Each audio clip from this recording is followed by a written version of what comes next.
Hello students, model MCQs के solutions अपन लोग देख रहे थे और उसी को आगे बढ़ाते हुए आज हम अगले क्वेश्चंस पर आते हैं। तो देखें, क्वेश्चन नंबर 78 हम पिछले लेक्चर में कर चुके थे। अब क्वेश्चन नंबर 79, ठीक है। 79 जो क्वेश्चन है हमारा वो है find the value of integration 1/x 1 to 2। ये डेफिनेट इंटीग्रल है 1 to 2 1/x dx, ठीक है। तो इसको हम सॉल्व करते हैं। यहाँ 1/x का इंटीग्रेशन हम जानते हैं log x हो जाता है, और इसकी जो फंक्शंस में हमारे जो आधार है log का क्या चलता है e, तो log x बेस e, ठीक है। ये इसका इंटीग्रेशन हो गया। इंटीग्रेशन लेना कहाँ है हमको, x बराबर 1 से x बराबर 2, x बराबर 1 से x बराबर 2, क्योंकि डेफिनेट इंटीग्रल है।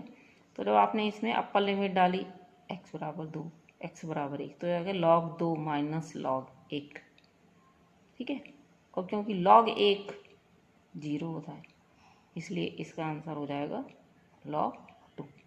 तो ये इसका आंसर है बी, log 2, ठीक है। अब log 1 0 क्यों होता है, ये थोड़ा सा अगर आप log की डेफिनेशन पर जाएं तो देखिए, log की ये डेफिनेशन होती है a की पावर x बराबर n, ठीक है। तो log n to the base a बराबर x, ये log की डेफिनेशन है।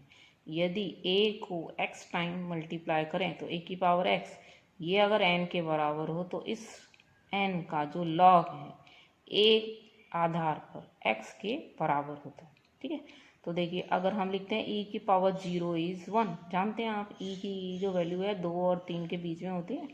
तो e की पावर 0 बराबर 1, क्यों किसी भी संख्या की पावर 0 लगा तो 1 ही आ जाता है। तो इस डेफिनेशन को लगाइए तो क्या आ जाएगा, log 1 आधार e बराबर 0।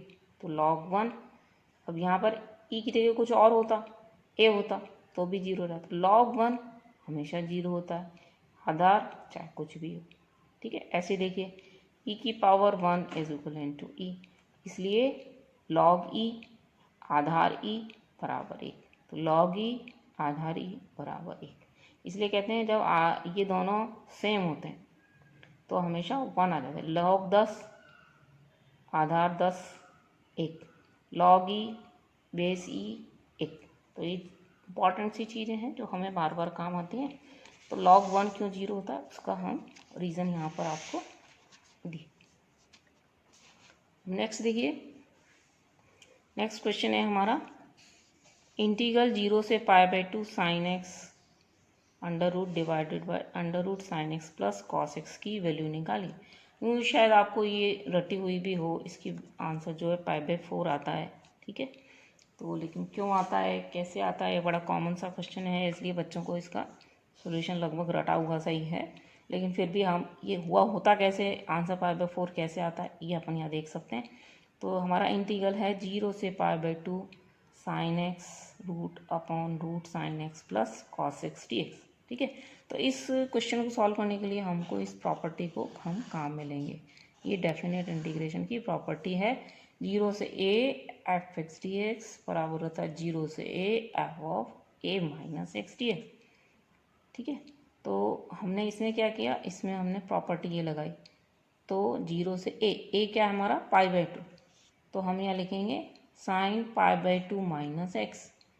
सब जगह x की जगह क्या लिख देंगे, x की जगह हम क्या लिखेंगे, यहाँ सब जगह π/2 माइनस a माइनस एक्स लिखेंगे, तो π/2 माइनस एक्स। तो यहाँ लिखोगे π/2 माइनस एक्स तो ये cos x बन जाएगा, यहाँ लिखोगे π/2 माइनस एक्स तो ये भी cos x बन जाएगा, यहाँ लिखोगे π/2 माइनस एक्स तो ये sin x बन जाएगा, ठीक है। ये दोनों बराबर होते हैं, इसलिए ये दोनों भी बराबर होंगे। तो ये अगर i के बराबर है तो ये भी i के बराबर ही रहेगा। तो सवाल ऐसे ही चलता है, i बराबर ये माना and this is equal to this using property, ठीक है। अब हम इन दोनों को जोड़ देते हैं, तो 2i बराबर हो जाता है 0 से π/2, इन दो को जोड़ दीजिए, sine x upon sine x plus cos x, तो cos x upon cos x plus sine x. तो जोड़ोगे तो एलसीएम क्या आएगा, cos x plus sine x, ठीक है। और ऊपर आ जाएगा हमारा sine x plus cos x. तो देखिए एक सा बन जाता है, ये अंश और हर एक जैसा बन जाता है और उससे क्या है हमेशा यहाँ आंसर 1 आ जाता है, इधर 1 आ जाता है सिंप्लीफिकेशन के बाद। लेकिन इसमें कंडीशन ये 1 हमेशा तभी आएगा जब यहाँ सब तरफ जो साइन कॉस है, sine upon sine plus cos है या cos upon sine plus cos है, तो ये जो पावर है ना सब जगह एक जैसी। तो यहाँ इन साइन की पावर हाफ, यहाँ भी हाफ, यहाँ भी हाफ, ठीक है। या 3/2 हो, 3/2 हो, 3/2, यहाँ 5 हो, यहाँ 5 हो, यहाँ 5, तो आंसर हमेशा 5/4 आएगा, क्योंकि हमेशा आप जब जोड़ोगे तो यहाँ 1 आ जाएगा। 2i को जब जोड़ोगे जब 1 आ जाएगा। और 1 को जब आप सॉल्व करोगे 0 से π/2 लिमिट के बीच में, तो देखिए क्या होगा, x 0 से π/2, ठीक है। x 0 से π/2, अपर लिमिट डालोगे π/2 -0, तो यहाँ π/2 बचा। जब i को आपने इधर से हटाया 2i में से 2 को इधर शिफ्ट कर दिया, तो ये हमारा हो गया π/4। तो अगर यहाँ sin cube x plus cos cube x होता तो भी हमारा आंसर π/4 ही आता। कंडीशंस तो क्या है याद रखिए। हम सीधा कर सकते हैं इस सवाल को, कोई और दूसरी इंडेक्स हो यहाँ 1/2 की जगह, और लेकिन जो लिमिट है वो 0 से π/2 होनी चाहिए, और sine upon sine plus cos हो या cos upon sine plus cos हो, दोनों ही स्थितियों में ही यहाँ 1 बच जाता है, और इसलिए आंसर हमेशा π/4 आता है, ठीक है।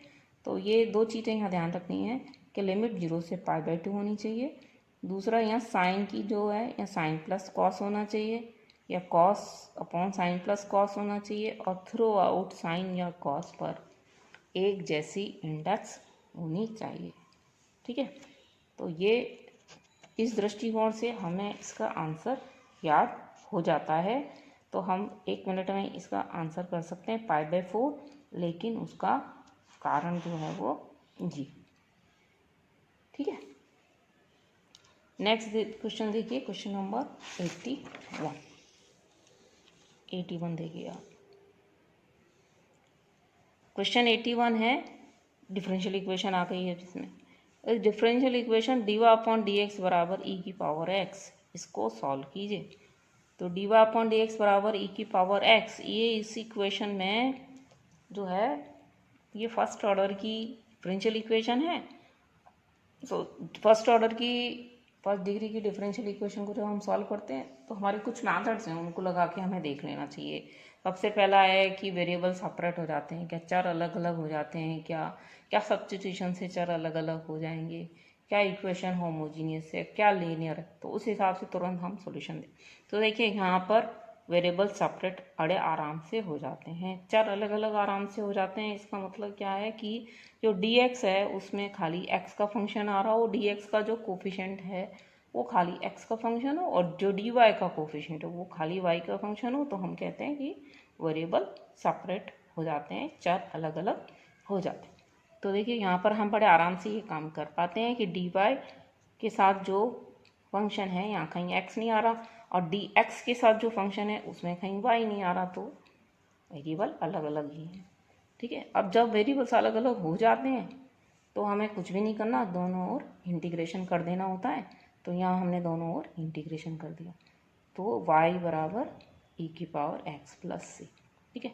क्योंकि इधर भी c जोड़ें इधर भी c जोड़ें कोई मतलब नहीं है, एक कांस्टेंट इंटीग्रेशन हमारा यहाँ आना है, क्योंकि ये फर्स्ट ऑर्डर की इक्वेशन है और इसके सॉल्यूशन में एक ही कांस्टेंट ज़्यादा से ज़्यादा हो सकता है, इसलिए दोनों ओर कांस्टेंट जोड़ने का कोई मीनिंग नहीं है। और दोनों ओर जोड़ते हैं हम तो भी उधर एक तरफ लाके उसे सिंप्लीफाई करना होता है, इसलिए एक ही तरफ कांस्टेंट ऑफ इंटीग्रेशन जोड़ा जाता है। और ये जो सॉल्यूशन है ये इसका जनरल सॉल्यूशन कहलाता है, क्योंकि डिफरेंशियल इक्वेशन का जनरल सॉल्यूशन में उसके ऑर्डर के बराबर कांस्टेंट होने चाहिए। तो ये इसका ऑर्डर 1 है, तो इसके जनरल सॉल्यूशन में एक ही कांस्टेंट हो। दूसरा देखिए 82, e⁻x dy/dx बराबर e⁻x - y x² e⁻−y। देखिए हम यहाँ देखते हैं कि चर अलग अलग होते हैं क्या नहीं होते, तो हम दूसरे मेथड पे जाएंगे। तो देखिए हम यहाँ कोशिश करते हैं चरों को अलग अलग करने की। तो e⁻−y दोनों में से कॉमन लिया तो e⁻x + x² बच गया। e⁻y को हम इधर ले आए तो e⁻y dy/dx आएगा, dx को हम उधर ले गए तो देखिए ज़रा बड़े आराम से ये काम हो गया। कौन सा काम? कि dx के साथ खाली x का फंक्शन आ गया और dy के साथ खाली y का फंक्शन आ गया। तो ये कैसी है? Variable separable. वेरिएबल सेपरेबल है तो दोनों तरफ इंटीग्रेशन कर देंगे। तो इधर भी इंटीग्रेशन कर दिया, इधर भी इंटीग्रेशन कर दिया। इधर इंटीग्रेशन करा e की पावर y का with respect to y, e की पावर y, e की पावर x का with respect to x, e की पावर x, और एक्स स्क्वायर का x³ 3। ठीक है, तो ये हमारा आंसर हो गया। ये अपना आंसर है ये।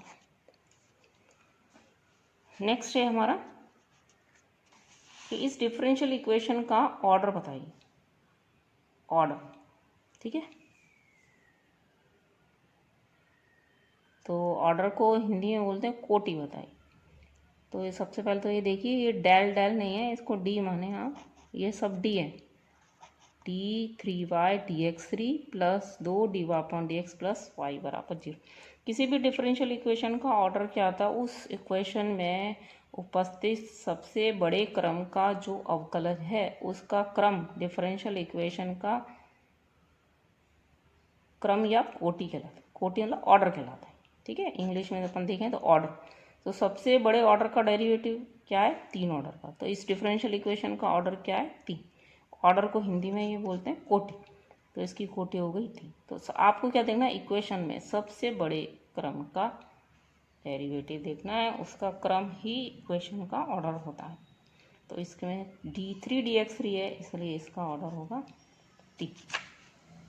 ठीक है, नेक्स्ट देखिए,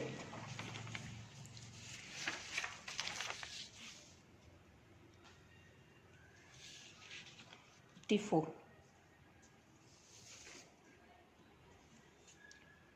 क्वेश्चन नंबर 84। 84 में डिग्री ऑफ डिफरेंशियल इक्वेशन पर है ये सवाल। तो देखिए ये डिफरेंशियल इक्वेशन है y plus x dy/dx whole square की पावर 4/3। ठीक है, होल पावर 4/3 बराबर x d2 है, ये डेल नहीं है, ध्यान रखें, d2y dx2। ये डिफरेंशियल इक्वेशन दे रखी है हमारी, ये देखो y प्लस एक्स dy/dx का होल स्क्वायर और होल पावर 4/3 बराबर।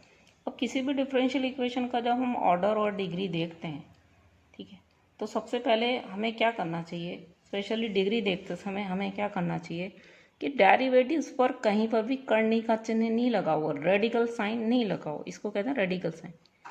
कर्णी का चिन्ह मतलब रेडिकल साइन नहीं लगा हुआ हो। किसी भी डेरिवेटिव पर रेडिकल साइन नहीं होना चाहिए। पहले इक्वेशन को, डेरिवेटिव्स को, इक्वेशन में जो डेरिवेटिव्स हैं उनको फ्री फ्रॉम रेडिकल साइन कीजिए, मतलब कर्णी चिन्ह से रहित करिए उनको। उसके बाद आप देखिए उसकी डिग्री। ठीक है, तो सबसे पहले क्योंकि डेरिवेटिव ये रहा अंदर, यहाँ पर पावर कैसी लग रही है? 4/3 है। ठीक है, तो आप जानते ही हैं 1/3 का मतलब क्या होता है? 1/2 का मतलब होता है ये। ठीक है, इसको देखिए मैं बताऊँगा आपको। x की पावर 1/2 का मतलब होता है √x। यहाँ कुछ भी नहीं लिखा होता है, इसका मतलब 2। x की पावर 1/3 होगा तो इसका मतलब होगा यहाँ x और इधर आ जाएगा 3। ठीक है, तो ऐसे यहाँ 4/3 है, 4 तो हम अंदर ले सकते हैं, 1/3 की जगह क्या आ जाएगा हमारा ये। इसको कहते हैं हम कर्णी का चिन्ह। तो कर्णी का चिन्ह डेरिवेटिव्स पर नहीं होना चाहिए। तो उसको हटाने के लिए हम क्या करेंगे? देखो यहाँ पर इस 1/3 को हटाने के लिए आपको क्या करना पड़ेगा? दोनों तरफ क्यूब करना पड़ेगा। तो इस इक्वेशन को हमने दोनों तरफ क्यूब कर दिया, दोनों तरफ होल क्यूब किया तो ये यहाँ का क्यूब हट गया। ठीक है, 3 से 3 कट जाएगा जब इसका क्यूब करोगे तो इन 3 और इधर 3, तो x d2y dx2 का क्यूब 4। ठीक है, अब कहीं रेडिकल साइन नहीं है डेरिवेटिव्स के ऊपर। अब आप इसका डिग्री देखिए, तो डिग्री क्या होती है हमारी? अब डिग्री की डेफिनेशन अपने को देखनी है। सबसे पहले तो हम ऑर्डर देखते हैं, डिग्री देखने के लिए भी हमें ऑर्डर देखना होता है। तो ऑर्डर देखिए, सबसे पहले तो ऑर्डर क्या? सबसे बड़े क्रम का अवकलज कौन सा है यहाँ? d2y dx2। ठीक है, तो इस इक्वेशन का ऑर्डर है 2। हमसे पूछा नहीं है, ऑर्डर है 2। ऑर्डर को हिंदी में बोलते हैं कोटि। तो इसकी कोटि है 2, क्योंकि d3y नहीं है इसमें, सबसे बड़ा कौन सा है d2y है, तो 2 इसका ऑर्डर हो गया। ठीक है, इसके बाद सबसे बड़े क्रम का जो डेरिवेटिव उपस्थित है उसकी डिग्री देखो आप, वो इक्वेशन की डिग्री कहलाती। तो यहाँ इसकी डिग्री देखनी पड़ेगी, d2y dx2 की डिग्री कितनी है 3। तो इक्वेशन की डिग्री कितनी है 3, डिग्री को हिंदी में बोलते हैं घात। ठीक है, तो इसकी कोटि है 2, इसकी डिग्री है 3। ठीक है, तो डिग्री जब हमें निकालनी है तो भी हमें क्या पहले ऑर्डर देखना पड़ता है। तो इसलिए पहले मैंने यहाँ ऑर्डर निकाला है, 2 ऑर्डर है। सबसे बड़े क्रम का अवकलज कौन सा है d2y dx2, उस पर कितनी डिग्री लगी है 3। तो इक्वेशन की डिग्री है 3 और उसका ऑर्डर है 2। ठीक है, ये बड़ा इंपॉर्टेंट कंसेप्ट है कि पहले आपको उसको फ्री फ्रॉम रेडिकल साइन करना है, देन उसके बाद ही आपको उसकी डिग्री निकालना। ठीक है, तो इस इक्वेशन की डिग्री है, इस इक्वेशन की डिग्री हमारी हो गई 3। नेक्स्ट देखिए, फिर ये डिफरेंशियल इक्वेशन है, इस डिफरेंशियल इक्वेशन को सॉल्व कीजिए। dy/dx बराबर 1/1 प्लस एक्स स्क्वायर। तो इसमें भी देखिए आप बड़े आराम से वेरिएबल सेपरेट हो जाते हैं। क्या dy को इधर छोड़ दिया हमने और dx को इधर ले गए। तो dx के साथ x का फंक्शन है, dy के साथ हो तो y का फंक्शन हो, अदरवाइज कांस्टेंट हो। ठीक है, तो dy/dx integration 1 plus x square, दोनों तरफ समाकलन कर दीजिए।